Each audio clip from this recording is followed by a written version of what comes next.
with that single impossible fact. Dead. She isn't dead. No, Mrs. White. No. Kneeling in her room, I must have looked a mess, flushed and unravelled, my hands grimy with dust from the papers, but I was so sure of what I wanted. I scraped my hair behind my ears.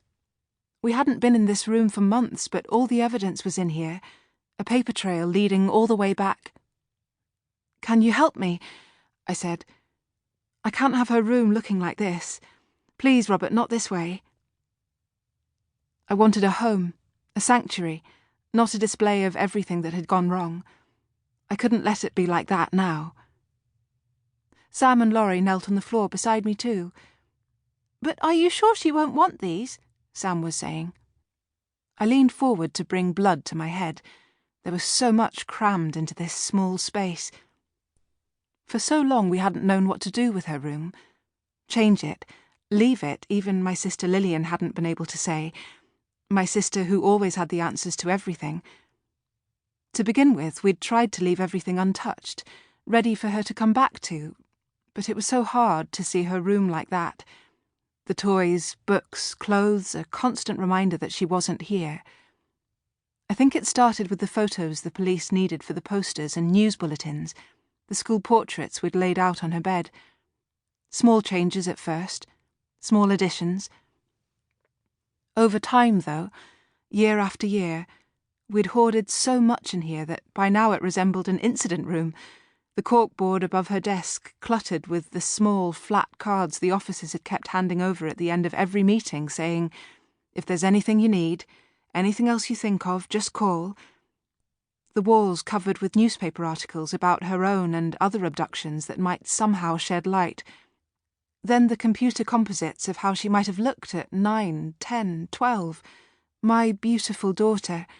The boxes and boxes of posters Robert used to print up every year, all symbols of our search for her. But I didn't want her to be faced with all this, so much pain and desperation and loss. It was a home she needed, her family to welcome her, normality, happiness, the hurt over now. I steadied myself with a palm against the floor and looked up at Robert, my husband, standing upright again now. "Please, can you bring her things down from the loft?" I asked him. All the things we'd put away up there. I want her to see. I want her to have them. Without saying anything, without questioning me or hesitating, my husband went to unclip the loft ladder. The thought of his goodness almost closed up my throat, and I had to swallow my mouth dry to make it pass. This was all we'd ever dreamed of, and Robert had stood by me all the years in between, so why was I terrified that it might all change now? Laurie bumped my arm with the stack of papers he'd collected up, and I added them to the almost full box beside me. Did they really understand what we were doing here? How much had Robert been able to explain? Their sister, who they had barely known, was coming home. Had they really grasped that fact? To them she'd been little more than a name, photographs, memories, but now their missing sister would be here, in the flesh. I looked down at them, my sons, the children Robert and I had made together, creations that had cemented our relationship. How good our family had been like that. And now we'd be 5 again, our whole family rejoined. And her room, my daughter's room, would be filled with her presence. My phone shrieked, my shoulders jerked. I dragged my mobile from my pocket, Lillian's name flashing on the screen.